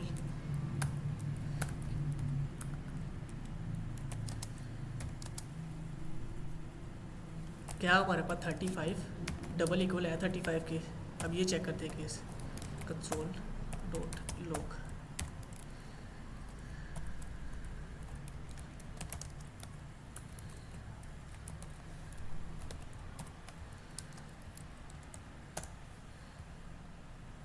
double equal, comma लगेगा यहाँ पे इस जगह पे, तो उसने क्या रिटर्न किया, ट्रू, क्योंकि हमें पता है 35 के इक्वल है। लेकिन ये जो इक्वल का डबल इक्वल और ट्रिपल इक्वल वाला फंक्शन यूज़ किए जाते हैं ना, ये हमारे पास नंबर्स को दो सेम डाटा टाइप को कंपेयर करने के लिए यूज़ ही किए जाते हैं। हम दो डिफरेंट डाटा टाइप्स को कंपेयर करने के लिए ये यूज़ करते हैं। यानी कि हमने 35 को स्ट्रिंग से कन्वर्ट, यानी कि ये 35 और 1 नंबर है, हमें इसे कंपेयर करना है स्ट्रिंग से। मैं क्या करता हूँ 35 ये ऐसे ही रहने देता हूँ, लेकिन इसको कोटेशन के अंदर कन्वर्ट कर देता हूँ इस तरीके से।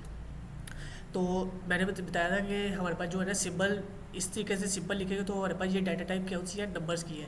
लेकिन अगर इस तरीके से लिख देंगे तो ये है तो 35 ही, लेकिन अब ये नंबर से कन्वर्ट हो गया, स्ट्रिंग के अंदर कन्वर्ट हो गया, क्योंकि मैंने बताया कि जो भी कोटेशंस के अंदर हम लिखते हैं वो as a string data type जो है ना कंसिडर होती है। तो अगर हमने 35 को या कोई भी नंबर भी इसके अंदर लिखा होगा स्ट्रिंग के अंदर तो ये एज अ स्ट्रिंग कंसिडर होगा। अब ये नंबर नहीं रहा, अब ये स्ट्रिंग कन्वर्ट हो गया है। तो अब चेक करते हैं क्या ये इक्वल है।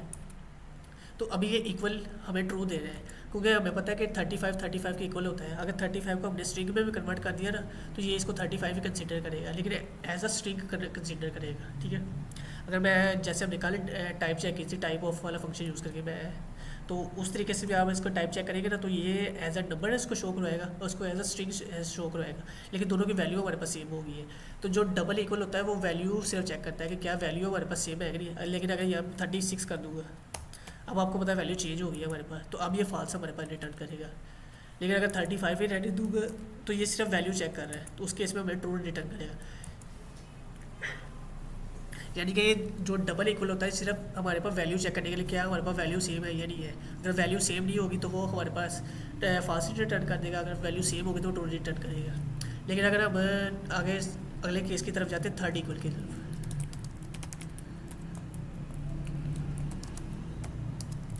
अब हम ऊपर वाली कंडीशन जो है ना सेम उसको ऐसे रखते हैं, ट्रिपल इक्वल लगा के यहाँ पे 35 भी रख देते हैं। कंडीशन हमारी वही है, लेकिन हमने क्या किया ऑपरेटर चेंज किया। अब हमने क्या किया ट्रिपल ऑपरेटर जो है ना ट्रिपल इक्वल का ऑपरेटर लगा दिया। अब इसको जब कंसोल करेंगे डॉट लॉग थर्ड इक्वल,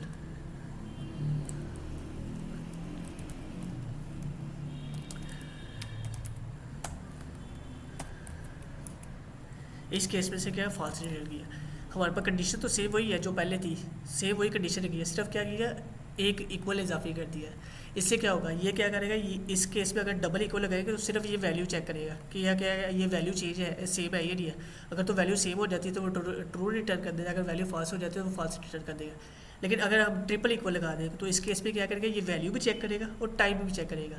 तो मैंने बताया कि हमने क्या करना है, इस तरीके से अगर लिखेंगे तो नंबर है उसकी टाइप है, लेकिन अगर इस तरीके से लिखेंगे उसकी टाइप क्या स्ट्रिंग हो गई है। तो ये थर्ड इक्वल क्या करता है, जो तीन दफ़ा इक्वल लगाते हैं तो 3 दफ़ा इक्वल के केस में वो इसकी सबसे पहले वैल्यू चेक करेगा, उसके बाद इसकी टाइप चेक करेगा। अब हमें पता है वैल्यू तो इक्वल है, लेकिन इसकी टाइप जो है ना वो इक्वल नहीं है, टाइप इसकी डिफरेंट हो गई है। तो टाइप डिफरेंट होने के केस में वो हमें फॉल्स रिटर्न कर देगा। तो इसलिए इसका आंसर हमारे पास फॉल्स है, यानी कि ये रॉन्ग आंसर है, गलत आंसर है, ये रॉन्ग आंसर कह सकते हैं इसको। वो हमारा नॉट इक्वल आ जाता है।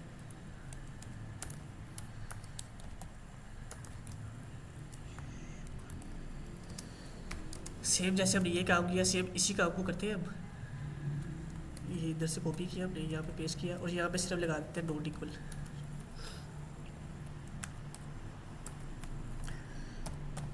कंसोल डॉट लॉग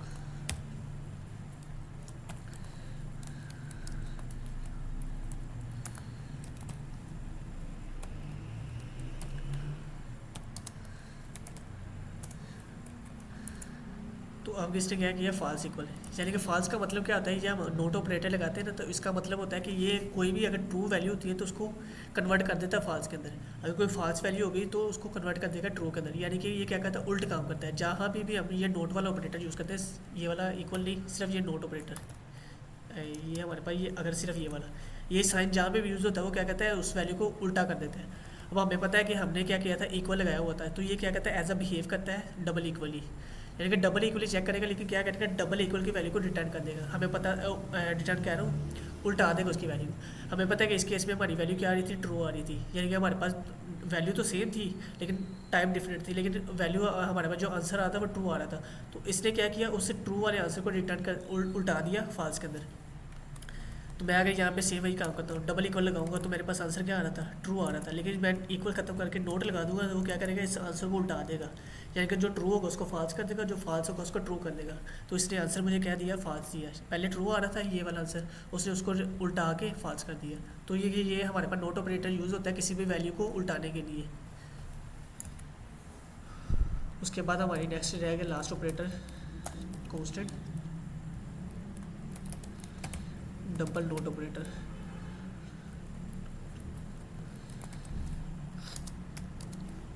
ये सेम वही काम करेगा, 38 डबल डबल और 35।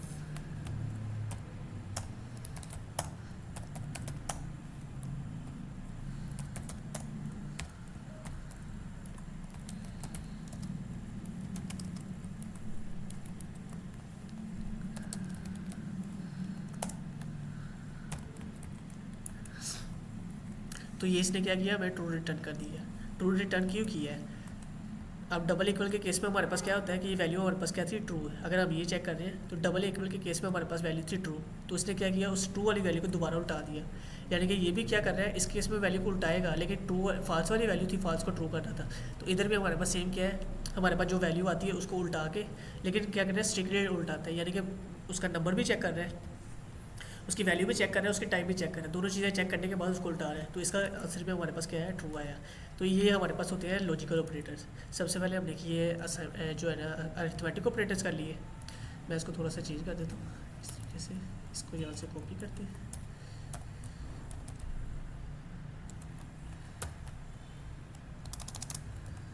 अरिथमेटिक ऑपरेटर्स, ठीक है, इसको ही मैं कॉपी करता हूँ यहाँ से, यहाँ पे लगा देते हैं कंडीशनल ऑपरेटर्स, यहाँ से रिमूव कर दिया। अब सेम इसी को हम नीचे यूज़ कर लेते हैं, लॉजिकल ऑपरेटर्स। तो ये सारे हमारे पास हो गया अरिथमेटिक ऑपरेटर, जिसमें हमारे पास जो बेसिक फंक्शनलिटी परफॉर्म की जाती है। उसके बाद हो गया हमारे पास कंडीशनल ऑपरेटर्स, ये सारे हमने देख लिए। अब इसको भी कमेंट कर देते हैं। अब हम जाएंगे लॉजिकल ऑपरेटर के। लॉजिकल ऑपरेटर्स क्या होते हैं, मैंने जैसे बताया कि हमारे पास कंप्यूटर के अंदर बोर्ड होता है अरिथमेटिक ऑपरेटर्स का, जो कि क्या करता है, बेसिक एक्शन परफॉर्म करता है, प्लस माइनस डिवीजन मल्टीप्लाई और मॉड्यूल के। इस तरीके से हमारे पास कंप्यूटर के अंदर एक और ऑपरेटर होता है जिसको हम कहते हैं ऑपरेटर कहते हैं, दो एक और मॉड्यूल होता है जिसको हम लॉजिकल मॉड्यूल कहते हैं। लॉजिकल मॉड्यूल के अंदर हमारे पास क्या होती है, गेट्स लगे होती हैं। गेट्स अब क्या होते हैं, ये हमारे पास एक ना कंप्यूटर की या इलेक्ट्रॉनिक्स के टर्म है, जिसमें हमारे पास गेट्स होते हैं, जो कि हमारे पास नोट गेट होता है, और गेट होता है और नोट गेट होता है। यानी कि एंड गेट होता है, नोट गेट होता है और नोट गेट होता है। मैं बताता हूँ वो चीज़ चीज़ें होती हैं। सबसे पहले होता है हमारे पास एंड ऑपरेटर या एंड गेट, इसको कहते हैं। कंप्यूटर की लैंग्वेज से इसको गेट कहेंगे, लेकिन इसको अपनी प्रोग्रामिंग लैंग्वेज से हम इसको ऑपरेटर कहेंगे। सबसे पहले होता है हमारे पास एंड ऑपरेटर। ये हमारे पास तब यूज़ किया जाता है जब हम दो वैल्यूज़ को आपस में कंपेयर कर रहे हो, दोनों ट्रू हो। यानी कि हमारे पास दो कंडीशन हमने चेक की है कि अगर दोनों कंडीशन हमारे पास ट्रू हो जाएगी तो हमारे पास आंसर ट्रू हो जाएगा। अगर इसके बाद सेकंड हमारे पास आता है नोट, नोट इसको कहते हैं पाइप सिंबल कह रहे हैं, या इसको जो है ना और ऑपरेटर कहते हैं। ये हमारे पास एंड ऑपरेटर है, ये हमारे पास और ऑपरेटर है, ठीक है। इसी के थर्ड हमारे पास आता है नोट ऑपरेटर। ये सिंगल हमारे पास मैंने जैसे ऊपर बता दी हमने यूज़ किया, क्या कहते हैं, इस वैल्यू को उल्टाने के लिए यूज़ किया जाता है। ये ऑपरेटर तब यूज़ किया जाता है जब हमारे पास दोनों वैल्यू ट्रू हो। ये हमारे पास तब यूज़ किया जाता है जब हमारे पास दोनों में से एक वैल्यू ट्रू हो, और ये हमारे पास उस वैल्यू को उल्टाने के लिए। अब इसकी एग्जाम्पल देखते हैं तो आपको ज़्यादा ईजिली समझ आ जाएगी। सबसे पहले हम क्या करेंगे, एंड ऑपरेटर। सर ये ऑपरेटर हमारा जो काफी इस्तेमाल होते हैं हमारे प्रोग्रामिंग में। जी, प्रोग्रामिंग में काफ़ी ज़्यादा यूज़ किए जाते हैं, क्योंकि हमने सारे कंडीशंस लगानी होती है। हमारे पास आगे से आगे वाला स्टेप आएगा, कंडीशन जो है ना स्टेटमेंट्स क्या होती है। कंडीशन स्टेटमेंट्स के अंदर ये सारे हमारे ऑपरेटर्स यूज़ किए जाते हैं। तो सर इफ एंड एल्स जो होता है ये भी काफी जगह इस्तेमाल होता है। इसके बाद हमारा वही टॉपिक है जो कंडीशनल ऑपरेटर, जो स्टेटमेंट कह रहे हो वो इफ एल्स ही हमारे पास है। इसके बाद फॉर बाद वही आना है हमारे पास। राइट जी, राइट सर। तो सबसे पहले हो गया हमारे पास एंड ऑपरेटर। हमने अपने वेरिएबल का नेम लिखा। अब एंड ऑपरेटर को हमने यूज़ करना है कि हमारे पास दोनों कंडीशन ट्रू करने के लिए। अब मैं क्या कहता हूँ, ऊपर हमने जो काम किया था यही वाला सेम, मैंने क्या किया, पहले कंडीशन लगा दी। सबसे पहले हमारे पास कंडीशन क्या है, क्या 45 लेस देन है 5 से, तो हमारे पास ये कंडीशन का आंसर क्या आ रहा था, फॉल्स आ रहा था।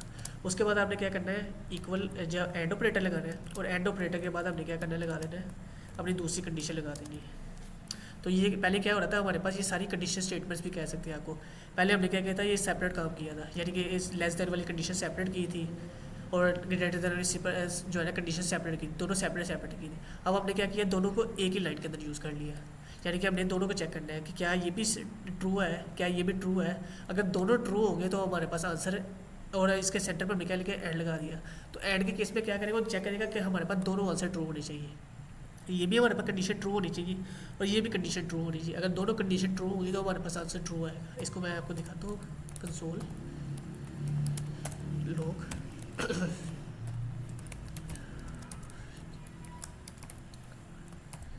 और इसमें हम इक्वल लगा के लिख देते हैं एंड ऑपरेटर। तो इसमें हमारे पास आंसर है फॉल्स। अब ये फॉल्स क्यों आया, आपको पता है कि हमने पहले कंडीशन चेक की थी कि क्या 45 5 से लेस है, तो ये हमारे पास आंसर था फॉल्स। मैंने जब ऊपर चेक किया था इस केस में, तो इस केस में पहले इसको भी हमें दोनों इनेबल कर देते हैं। हमारे पास पहला आंसर क्या आ रहा था, फॉल्स आ रहा था, यानी कि 45 जो है ना वो 45 से छोटा नहीं है, तो हमारे पास आंसर आया था फॉल्स इसका। उसके बाद हमने ग्रेटर देन का साइन चेक किया था, क्या 45 5 से बड़ा है, तो इस केस में हमारे पास आंसर था ट्रू, तो हमारे पास आंसर आ गया ट्रू। ठीक है, ये तो पहला केस आ गया। अब हमने क्या किया, एंड ऑपरेटर को यूज़ किया। एंड ऑपरेटर क्या किया, दोनों कंडीशनों को चेक किया, पहले इस कंडीशन को चेक किया, फिर इस कंडीशन को चेक किया। चेक करने के बाद एंड ऑपरेटर हमारे पास तब आंसर देता है जब हमारे पास ये भी ट्रू हो और ये भी ट्रू हो। लेकिन हमारे केस में क्या हो रहा है, हमारे केस में ये पहली फॉल्स है, दूसरी हमारे पास क्या है, फॉल्स है। तो जब एक भी दोनों में से एक भी कंडीशन फॉल्स होगी ना, तो एंड ऑपरेटर हमेशा हमें फॉल्स वाला आंसर देगा, यानी कि इसको कहते हैं फॉल्स वाला आंसर। इसने फॉल्स रिटर्न कर दिया, यानी कि बोल टाइप तो बोल ही ठीक है, लेकिन फॉल्स पे आंसर दिया है हमें। ठीक है, इस तरीके से हम क्या कहते हैं, और ऑपरेटर को यूज़ करेंगे, सेम यही काम करेंगे। इसको कॉपी करते हैं, इसको यहाँ पे कर लिया, और यहाँ पे इसको करके यहाँ चेंज कर देते हैं हम इसको, और ऑपरेटर। ठीक है, और यहाँ पे बोल्ड लिख देते हैं।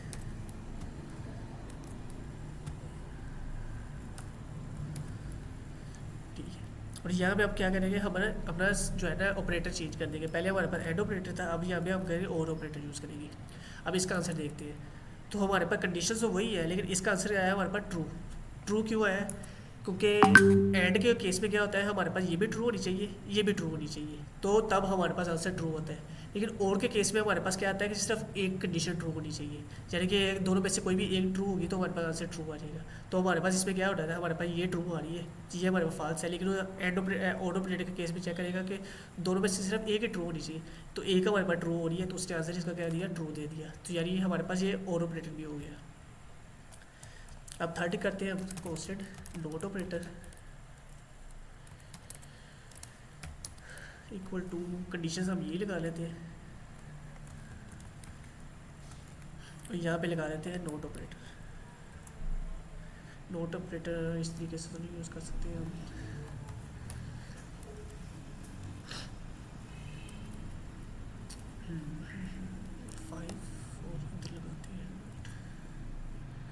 इसको एक दफ़ा चेक करते हैं क्या ये आता सही ही, कंसोल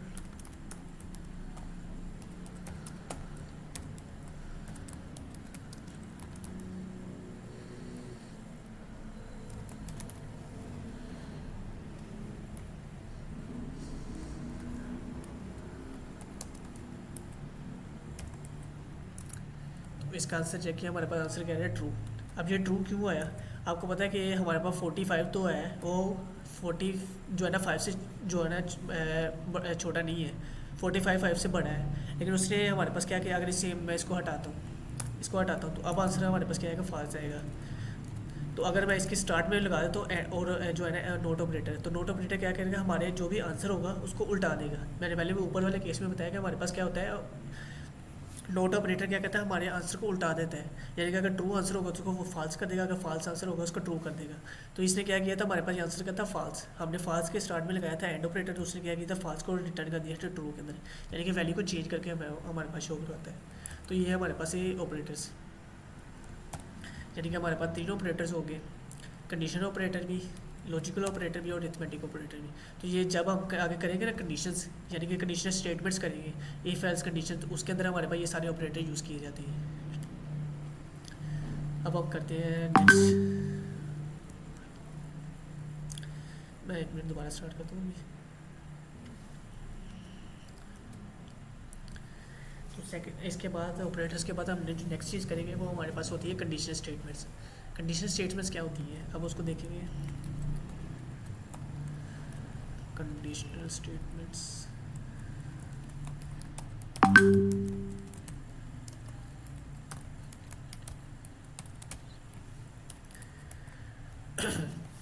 हमारे पास कंडीशनल स्टेटमेंट्स 3 टाइप्स की होती है। सबसे पहले होती है हमारे पास इफ़ की कंडीशन,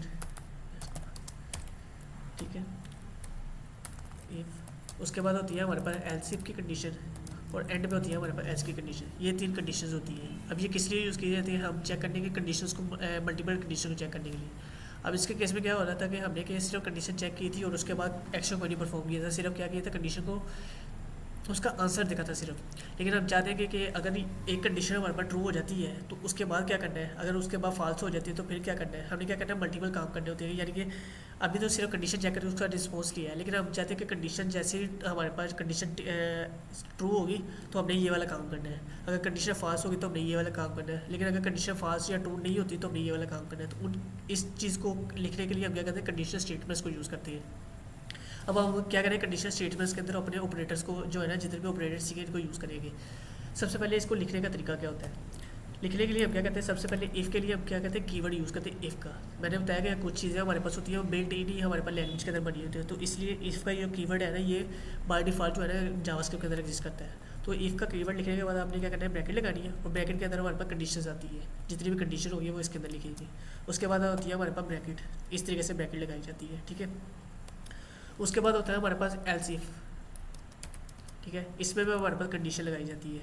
कंडीशन लगाने के बाद हम एरो लगाते हैं, ठीक है। ये हमारा इफ़ का पार्ट हो गया, इफ़ के बाद ये एल्स इफ का पार्ट हो गया, और उसके बाद लास्ट में हमारे पास होता है एल्स का पार्ट। यानी कि अगर ये कंडीशन हमारी ट्रू हो जाती है तो जो कोड इसके अंदर लिखा होगा वो चल जाएगा।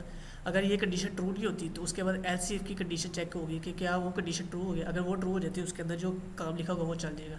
और एंड में जो होती है कि अगर ये दोनों कंडीशन हमारे पास फास्ट हो जाती है तो आपने क्या करना है, जो एल्स पे लिखा होगा वो वाली कंडीशन चल जाएगी, इस तरीके से। तो इसमें हम कोई कंडीशन नहीं लगाते। ये जरा जरा रिपीट, इसको रिपीट करिएगा। अगर इफ की कंडीशन अगर ट्रू हो जाती है वो यानी इसके अंदर जो होता है वो, इसको एग्जांपल इसकी पूरी करते हैं, उसके बाद फिर आपको डिटेल में समझ आ जाएगी अच्छे से। हम क्या करते हैं, फॉर एग्जांपल ये लगा लेते हैं, ये जो ऊपर काम किया हुआ था कि अगर 45, ये हमने ये कंडीशन पहले लगाई है इस तरीके से। हमने इफ़ के अंदर कंडीशन लगा दी है कि अगर 45 हमारे पास जो है ना ग्रेटर हो जाता है, ये लेस का था हमारे पास सबसे पहले चेक करेगा क्या 45 5 से लेस है कि नहीं। अगर तो ये लेस हो जाता है तो हमने इफ़ के अंदर कंडीशन लिख देती है कि कंसोल डॉट लॉग, और इसके अंदर वैसे लिख देते हैं कि 45 इज़ लेस देन 5, ये कंडीशन लिख देते हैं, यानी कि कंडीशन ही मैसेज लिख देते हैं, ठीक है। इसके बाद सेकंड कंडीशन लगाते हैं कि क्या 45 ग्रेटर है 5 से, ये कंडीशन चेक होगी। अगर ये कंडीशन ट्रू हो जाती है तो हम क्या करेंगे, कंसोल लगा के इसके अंदर मैसेज लगा देंगे और इसके अंदर लिख देंगे कि 45 इज़ ग्रेटर देन 5, ये हमने सेकंड लगा दी। उसके बाद अगर ये दोनों कंडीशन हमारे पास फास्ट हो जाती है तो हमने लिख देते हैं, इसके अंदर मैसेज लिख देते हैं कंसोल के अंदर, जो एल्स का गया है उसमें मैसेज लिख देंगे 45 इज़ नॉट इक्वल और ग्रेटर देन 5, ये हमारे पास कंडीशन लगी।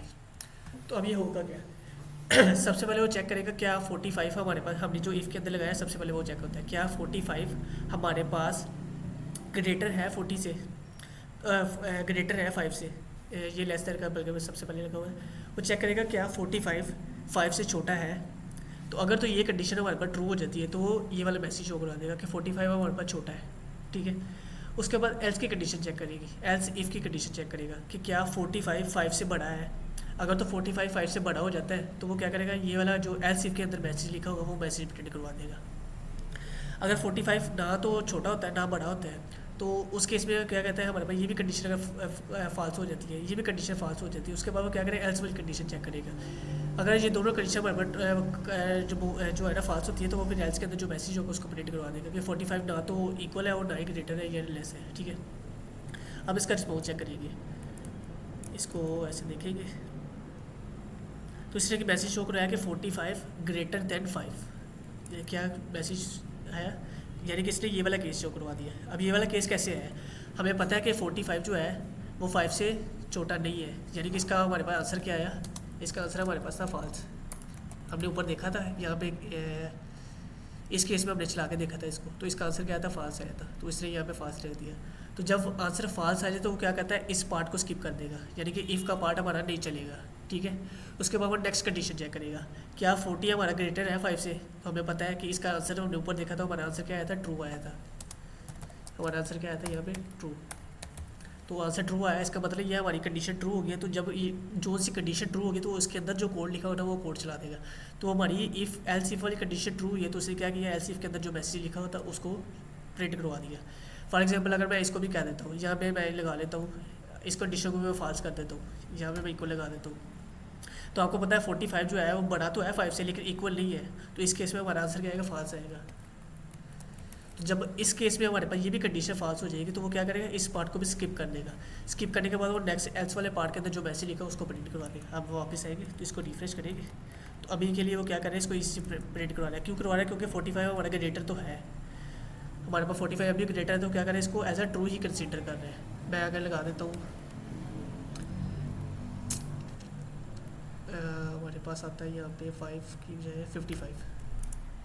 अब इस केस में मैंने तो है कि क्या 45 हमारा 5 से बड़ा है, 55 से बड़ा है, हमें पता है कि 45 छोटा होता है, बड़ा तो नहीं है, हमारे पास कंडीशन फॉल्स होगी। उसके बाद इक्वल मैंने चेक किया कि क्या इक्वल है, इक्वल भी नहीं है, उसने क्या किया उसको भी फॉल्स कर दिया, तो हमारा आंसर क्या है, फॉल्स आया। तो फॉल्स के केस में उसने क्या किया, हमारा इफ़ का कंडीशन भी स्किप कर दिया, एल्स इफ वाली कंडीशन जो थी वो भी स्किप कर दी, और उसने क्या किया एंड में हमारे पास एल्स के केस में गया और जो एल्स के केस में मैसेज लिखा हुआ था वो मैसेज उसने प्रिंट करवा दिया। तो वो एल्स के केस में हमारे पास जो मैसेज था वो प्रिंट हो गया। तो आई इस चीज़ की समझ अभी नहीं आई। हाँ जी आगे समझ जी सर, इसके मुझे हो गया, क्लियर हो गया अब कि सबसे पहले ऊपर वाला इफ का जो होता है रिजल्ट आता है, हाँ जी उसके बाद सेकंड का अगर वो इफ का रिजल्ट अगर फॉल्स हो जाए फिर सेकंड को आ जाता है, सेकंड का हो जाए फिर थर्ड को आ जाता है। जी ऐसे ही है, जी समझ आ गई सर। ठीक। अब इसकी एक एग्जांपल और देख लेते हैं। अब फॉर एग्जांपल हम चेक कर रहे हैं, डेज चेक कर रहे हैं कि वीक के कौन से डेज हैं। हम एक वेरिएबल बनाते हैं उसमें रख देते हैं डे, ठीक है। इस डे आज हमारे पास है संडे, तो ये हमने क्या किया, एक वेरिएबल बनाया, उसके अंदर हमने लिखा होता है संडे। अब हम इसके अंदर कंडीशन लगाना चाह रहे हैं कि अगर इफ़ डे इक्वल टू हमारे पास है संडे है, यहाँ पे हम ऐसे कर देते हैं ऐसे बड़ा, ठीक है। तो हमने क्या किया, सबसे पहले एक वेरिएबल बनाया, उसको वेरिएबल को वैल्यू असाइन कर दी। उसके बाद हमने कंडीशन चेक की कि क्या हमारे पास डे संडे है कि नहीं है। अगर तो ये होगा तो इस केस में क्या होगा, हमारा इफ़ का जो कंडीशन वो चल जाएगी, ठीक है। इसके तरह मैसेज शो करवा दें कि टुडे इज़ वीकेंड, ठीक है। अब सेकंड हम क्या करेंगे, एलसीफ करेंगे। एलसीफ के केस में हम क्या करेंगे, कंडीशन दूसरी कंडीशन लगा देते हैं कि डे अगर हमारे पास मंडे है तो हमने क्या करना है, ये कंडीशन के अंदर मैसेज जो लिखा होगा वो चल जाएगा, कंसोल डॉट लॉग। इसके अंदर हम लिखेंगे वीक इज स्टार्टेड, ये मैसेज आ जाएगा। और अगर ये दोनों फॉल्स हो जाती है तो हम एल्स का केस चलाएंगे, एल्स के केस के अंदर जो मैसेज लिखा होगा वो चल जाएगा हमारे पास। और यहाँ पे हम लिख देते हैं कि नोट संडे और मंडे, कोई भी मैसेज लिख सकते हैं आप अपनी मर्जी से। अब इसका आंसर देखेंगे तो ये क्या करेगा, असाइनमेंट, अच्छा ठीक है। कॉन्स्टेंट, मैंने बताया कि कॉन्स्टेंट की वैल्यू बाद में चेंज नहीं कर सकते, तो इसने क्या किया, चेक करेगा, हमने वेरिएबल बनाया होता है कॉन्स्टेंट का, उसको एक वैल्यू चेक करने की कोशिश कर रहा है कि क्या वैल्यू उसकी सेम है कि नहीं है। उसकी वैल्यू सेम नहीं तो दूसरे एरर दे दिया, तो इसको हमने क्या करना है, लेट कर देना है, क्योंकि लेट की वैल्यू बाद में चेंज कर सकते हैं। तो हमने क्या इसको लेट किया और फिर इसका मैसेज चेक किया। तो मैसेज क्या है, वीकेंड, यानी कि इसने क्या किया, सबसे पहले हमारी पहली कंडीशन चेक की, इफ़ की कंडीशन चेक की कि क्या हमारे पास डे संडे है। तो हमें पता है कि डे हमारे पास क्या था, ऊपर हमने रखा हुआ था, ऊपर हमने वेरिएबल के अंदर वैल्यू साइन की थी संडे की।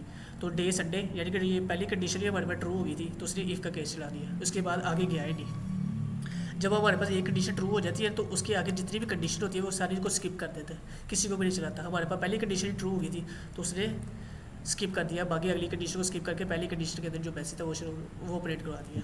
लेकिन अगर आप यहाँ पे सर आगे वाली फॉल्स हो जाती है, फिर जब जब पहली कंडीशन ट्रू हो जाती है तो ऑटोमेटिकली आगे वाली जो दो कंडीशन वो फॉल्स हो जाती हैं। फाल्स जो होती है वो आगे वाली कंडीशन को चेक ही नहीं करता, आगे वाली कंडीशन की तरफ जाता ही नहीं है वो, राइट सर, राइट। पहले से वो वापस रिटर्न हो जाता है। अब मैंने क्या किया, आपने जो है ना वेरिएबल का नेम चेक कर दिया मंडे। अब इस केस में वो क्या करेगा, इसको रिफ्रेश अगर करेंगे वो क्या कर रहा है, वो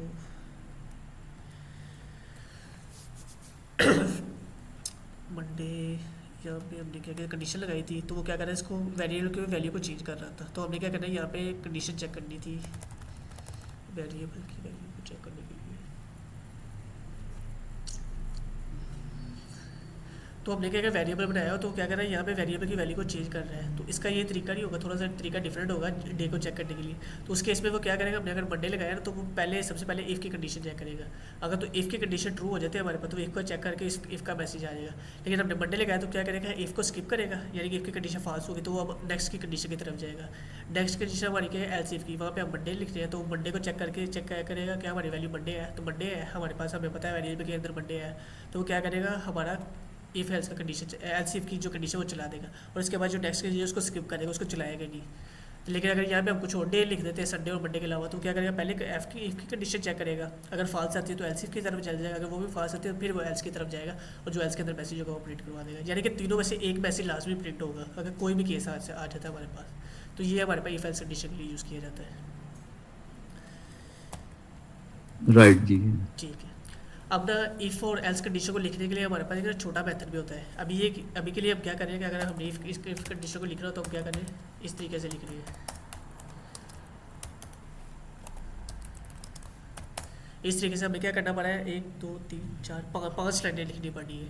यानी कि हमारे पास अगर एक ही लाइन का कोड होगा, यानी कि इसके अंदर जो है ना मैसेज प्रिंट कराने के लिए सिर्फ एक ही लाइन हो, एल्स के अंदर मैसेज प्रिंट कराने के लिए सिर्फ एक ही लाइन होगा, तो हम इसके लिए छोटा मेथड एक यूज़ करते हैं जिसको हम कहते हैं टर्नरी ऑपरेटर। ठीक है, हम वो मेथड भी देख लेते हैं उसको कैसे यूज़ करते हैं। मैं ऊपर से इसको ही कॉपी करता हूँ।